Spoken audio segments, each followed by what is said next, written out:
Hello guys, welcome to Sumanth talks. మరి ఎన్టీఆర్ అన్నకి ఏమైనా అంటే నేను డైరెక్ట్గా చెప్పేస్తున్నా, తలకి ఏమైనా పొగరెక్కిందా? డైరెక్ట్ క్వశ్చన్ అనమాట. అంటే ఇప్పుడు నేను ఈవెంట్లో వార్ 2 ఆ ప్రీ రిలీజ్ ఈవెంట్లో జరిగింది కదా, హృతిక్ రోషన్ వీళ్ళందరూ వచ్చారు, బాగానే ఉంది. ఫ్యాన్స్ మాట్లాడుతున్నప్పుడు ఏదో అరిచినప్పుడు చాలా సీరియస్ అయిపోయాడు ఫ్యాన్స్ మీద. ఇది ఫస్ట్ టైం ఏమో కాదు, ఇంతకు ముందు కూడా చాలాసార్లు అయ్యారు. సో బింబిసార ఈవెంట్ అనుకుంటా, బింబిసార టైంలో కూడా ఇలానే సీరియస్ అయిపోయారు. అంటే ఈ రకంగా చెప్తున్నాను, ఒక స్టార్ హీరో అయ్యుండి ఇలాగ కంట్రోల్ తప్పడం అనేది అసలు కరెక్ట్ కాదు. ఇప్పుడు జనరల్గా ఏదో టైర్ 2 హీరో, ఏదో విజయ్ దేవరకొండ లేకపోతే నాని, ఇలాంటి వాళ్ళంటే అది వేరే ఉంటుంది. బట్ ఇక్కడ ఏంటంటే ఒక టైర్ 2, అది కూడా మ్యాన్ ఆఫ్ మాసెస్ అని చెప్పుకొని, గ్లోబల్ స్టార్ అని చెప్పుకొని, సో ఏదేదో చెప్తారు తారక్ అన్న కోసం. అలాంటి మనిషి ఒక ఫ్యాన్స్ మీద అంత కోపం ఎందుకు అనేది నా క్వశ్చన్ అనమాట.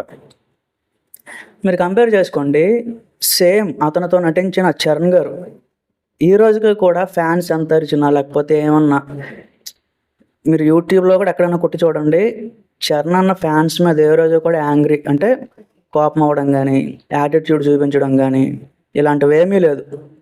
కారణం ఏంటి? అదంతా ఆయన నేర్చుకుని చిరంజీవి గారి దగ్గర నుంచి. సో ఆ రకంగా ఎప్పుడైనా ఒక పెంపకంలో కరెక్ట్గా ఉంటే, ఆ చిన్నప్పటి నుంచి అలవాట్లన్నీ ఉంటే, ఆ మర్యాద అవన్నీ కూడా అవి డెవలప్ అవుతూ రావాలి. యాక్చువల్గా తారక్ అన్న అందరినీ మంచిగా మాట్లాడతాడు, అందరితో బాగుంటాడు. ఇప్పుడు ఫ్యాన్స్ అంటే మరి వాళ్ళకి కావాల్సింది అదే కదా, వాళ్ళకి కావాల్సిన హీరో కనిపించినప్పుడు అరుస్తారు, కేకలు పడతారు, అది ఇది మాట్లాడతారు, అన్ని రకాలుగా ఎంజాయ్ చేస్తారు. సో ఒక కూల్గా ఉండి హ్యాండిల్ చేయడం అనేది రావాలి ఒక స్టార్ హీరో అయ్యి ఉండి. తారక్ అన్నకు మాత్రం ఆ ఈవెంట్లో అది చూసిన తర్వాత నాకైతే చాలా డిసప్పాయింటింగ్గా అనిపించింది. అఫ్కోర్స్ చాలామంది చెప్తారు తారక్ అన్నకి చాలా ఫ్యాన్ బేస్ ఎక్కువ ఉంటుంది, అది ఇది అని చెప్పి. బట్ మెచ్యూర్డ్గా బిహేవ్ చేయాలి ఫ్యాన్స్తో. మీకు నేను కొన్ని వీడియోస్ కూడా చూపిస్తాను. ఫస్ట్ ఈ వీడియో చూడండి. వెళ్ళిపోనా నేనేమన్నాను? మాట్లాడేప్పుడు సైలెన్స్గా ఉండండి. నాకు ఒక్క సెకండ్ పట్టుద్ది, మైక్ విచ్చి వెళ్ళిపోతాను నేను. ఓకే, మాట్లాడినా తట్టుకోండి కాసేపు. సో అసలు ఎందుకు? మీకు మళ్ళీ ఇంకో వీడియో కూడా చూపిస్తాను, ఇది చూడండి. సో నిజంగా థ్యాంక్ యూ ఆగండి అమ్మా. Love you. అర్థమైందా? డిఫరెన్స్ అర్థమైందా మీకు? అలా ఉంటుంది అన్నమాట. ఎప్పుడైనా ఫ్యాన్స్ వాళ్ళకేం సరదా కాదు. హీరోలు అంటే రక్తం ఇచ్చేస్తారు, హీరోలు అంటే ప్రాణం పెట్టేస్తారు. అలాంటి ఫ్యాన్స్ని కొంచెం జాగ్రత్తగా చూసుకోవాలి, వాళ్ళతో హ్యాండిల్ చేయడం కూడా బాగుండాలి.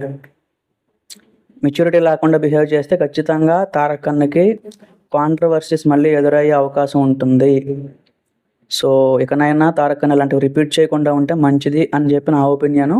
ఎందుకంటే ఒక స్టార్ హీరోకి ఉండాల్సిన ముఖ్యమైన క్వాలిటీ ఏంటి అంటే, ఫ్యాన్స్ అనేది రోజు రోజుకి పెరుగుతూ వెళ్ళాలి. ఏదో చిరాగ్గా లేకపోతే అలా ఉండకూడదు అనమాట. సో హోప్ చరణ్ అన్న ఎలా అయితే ఉంటున్నాడో తారక్ అన్న కూడా అలానే అడాప్ట్ చేసుకోవాలి, తారక్ అన్న కూడా అలానే ఉండాలి. ఈ రకంగా స్టార్ హీరోలు అందరూ కూడా వాళ్ళ ఫ్యాన్స్ని హ్యాపీగా చూసుకోవాలి. సో ఈ రకంగా ఉంటే ఫ్యాన్స్ కూడా హ్యాపీ అవుతారు. సో సినిమాలు కూడా మంచిగా ఆడుతాయి, కలెక్షన్స్ మంచిగా వస్తాయి, కాంట్రవర్సీలు అనేవి తక్కువగా ఉంటాయి. ఒక హెల్దీ టీఎఫ్ఐ అనేది చూడగలుస్తాం అనమాట. అది నా ఒపీనియన్. మరి మీరేమనుకుంటున్నారేంటి? కామెంట్స్లో చెప్పండి. Thank you.